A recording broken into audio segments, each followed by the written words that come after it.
कल से शुरू हो रहा है इंटर का एग्ज़ाम और इंटर के एग्ज़ाम में धारा 144 लागू हो चुका है। तो कुछ नियम जिनकी जानकारी बच्चों के साथ साथ उनके गार्जियन को भी होनी चाहिए। खास करके जो बच्चे एग्ज़ाम देने जा रहे हैं जिनको कल से सेंटर पे जाकर एग्ज़ाम देना है उनको तो विशेष करके जानकारी होनी चाहिए। देखिए, ये एग्ज़ाम जो इस बार इंटर का शुरू होने जा रहा है ना, इसमें इस बार भी हर एक बेंच पर अधिकतम 2 विद्यार्थी ही बैठेंगे।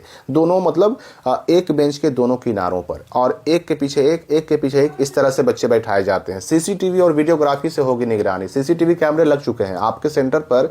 30 जनवरी को ही सीसीटीवी कैमरा लग चुका है। अब ये सीसीटीवी कैमरा लगने के अलावा अलग से वीडियोग्राफर भी लगाए जाते हैं, और ये वीडियोग्राफर जो होते हैं ना, वो क्या करते हैं, घूम घूम करके आपके एग्जाम के दौरान आपके रूम के अंदर या क्वेश्चन पेपर खुलते वक्त या फिर जो है अन्य गतिविधियों के वक्त ये वीडियोग्राफर उसकी वीडियो रिकॉर्डिंग करते हैं। और सीसीटीवी कैमरा ये लगा होता है कैंपस में।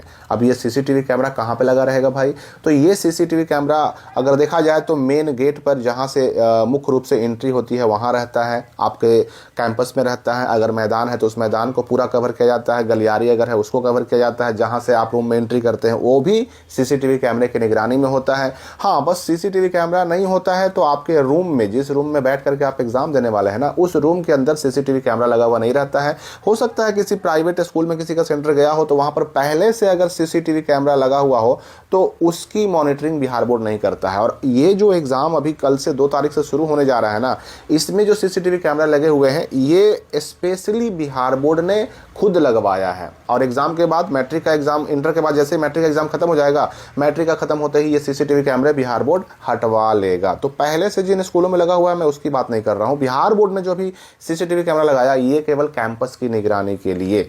और ये भी याद रखिए कि जो भी विद्यार्थी एग्जाम देने जा रहे हैं, जो एग्जाम सेंटर में एंट्री होगी ना आपकी, उससे पहले ही आपकी पूरी बॉडी की फ्रिस्किंग होगी, तलाशी होगी, पूरे बॉडी को चेक किया जाएगा ताकि परीक्षा को कदाचार मुक्त आयोजित किया जा सके। यहाँ पर देखिए वही बात कही भी जा रही है कि किसी भी हाल में बच्चे को एग्जाम शुरू होने से आधा घंटा पहले पहुंच जाना है, सेंटर पे एंट्री कर लेना है। एक बेंच पर 2 ही विद्यार्थी बैठेंगे।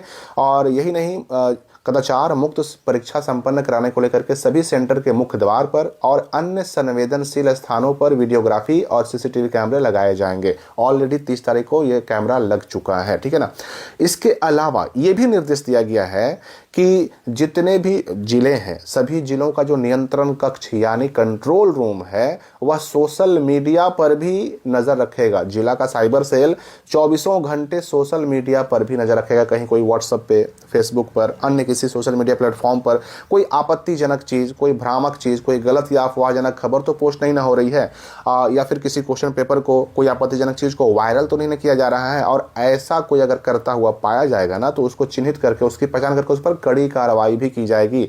और जहां जहां सेंटर बना है उन शहर के सभी फोटो स्टेट की दुकानों पर, विशेष करके जो सेंटर के नजदीक वाले फोटोकॉपी के दुकान है, फोटो स्टेट करने वाले दुकान है, उन पर विशेष निगरानी रखी जाए कि कहीं कोई फोटोकॉपी वाले दुकान पर कुछ आपत्तिजनक चीज तो फोटो स्टेट नहीं करवाया जा रहा है, कॉपी नहीं करवाया जा रहा है, इस पर भी ध्यान रखना है। और अगर किसी परीक्षार्थी के पास से मोबाइल या कोई इलेक्ट्रॉनिक गैजेट पाया जाता है तो उस छात्र को तो एक्सपेल्ड किया ही जाएगा। जिस रूम से उस विद्यार्थी को पकड़ा जाएगा ना, उस रूम के जो वीक्षक होंगे, जिस टीचर की ड्यूटी उस रूम में लगी होगी, उस टीचर पर भी जवाबदेही तय की जाएगी, उन पर भी कार्रवाई होगी। इसके अलावा एक और नियम आपको बहुत अच्छे से जान लेना है कि जो 2 फरवरी से एग्जाम लेने का समय शुरू हो रहा है, 2 फरवरी से, तो इसमें OMR और कॉपी लेने का समय रहेगा अलग अलग। 1.5 घंटे में देनी होगी OMR सीट। जी हाँ, जैसे ही आप एग्जाम देने के लिए एग्जामिनेशन हॉल में जाएंगे, आपको कॉपी और आपको OMR सीट ये दोनों मिल तो जाएगा एक साथ ही, लेकिन जमा पहले होगा आपका OMR सीट, उसके बाद सबसे आखिर में जमा होगा कॉपी। तो इसलिए आपको पहले आंसर देना है OMR सीट में। ये नहीं कि कॉपी मिल गया तो कॉपी में ही आंसर लिखना शुरू कर दिया, नहीं, ऑब्जेक्टिव का आंसर OMR सीट पर पहले देना है।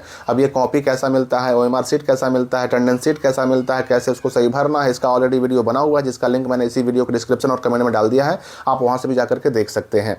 अब समझ लीजिए यहाँ पर कि ये जो टाइमिंग की बात की जा रही है, 1.5 घंटे में देनी होगी OMR सीट, इस बारे में भी समझ लीजिए।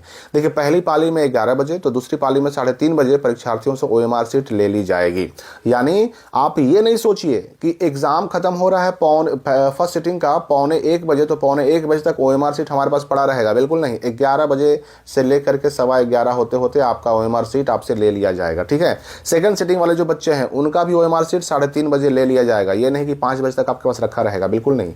शुरुआत वाला आधा घंटा 1.5 घंटा, शुरुआत वाला 1.5 घंटा जो है OMR सीट के लिए, और उसके बाद वाला 1.5 घंटा ये कॉपी के लिए अलॉटेड रहता है। इसलिए पहले काम कीजिए OMR सीट में। ये भी याद रखिए कि अतिरिक्त उत्तर पुस्तिका नहीं मिलेगी, एक्स्ट्रा कोई कॉपी नहीं मिलेगा, कॉपी एक्स्ट्रा नहीं मिलता। जो मिल गया उसी में आपको आंसर पूरा करना रहेगा।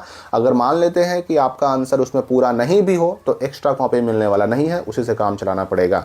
इंटर की परीक्षा में बिहार बोर्ड के परीक्षार्थियों को अतिरिक्त यानी एक्स्ट्रा कॉपी नहीं मिलेगी। बिहार बोर्ड ने निर्देश दिया है कि 24 पेज और 32 पेज का अलग अलग विषय में कॉपी मिलेगा। विज्ञान यानी कि साइंस, कॉमर्स, आर्ट्स में गणित को छोड़कर सभी विषय के लिए 24 पेज का कॉपी मिलेगा, और साइंस और आर्ट्स के मैथ के लिए 32 पेज का कॉपी मिलेगा। और परीक्षार्थी ये भी देख लेंगे कि उन्हें कितने पेज वाली कॉपी मिली है। कॉपी पर सब कुछ प्री प्रिंटेड रहेगा। मैंने अभी कहा कि कॉपी कैसा होता है, वो मैंने ऑलरेडी वीडियो का लिंक डाल दिया, देख सकते हैं आप कैसे भरना है। तो प्री प्रिंटेड मतलब सब कुछ भरा हुआ रहेगा। परीक्षार्थी केवल उस पर अपना विषय और उत्तर देने का माध्यम अंकित करेंगे, साथ ही जो प्रश्न पत्र मिला है उसका कोड भरेंगे। गोलक भरने के लिए काले या फिर नीले पेन का ही केवल इस्तेमाल करेंगे। अब यहाँ पर यह भी याद रखिए कि समय से पहुंचना बहुत ज़रूरी है। समय से नहीं पहुंचेंगे ना तो बहुत दिक्कत हो जाएगी। क्वेश्चन पेपर 8 बजे से लेकर 8:45 बजे के बीच में निकाला जाएगा, लेकिन क्वेश्चन पेपर का पैकेट बच्चों के सामने ही खोला जाएगा। परीक्षा अवधि में सेंटर के आसपास की फोटोस्टेट की दुकानों को बंद रखा जाना है।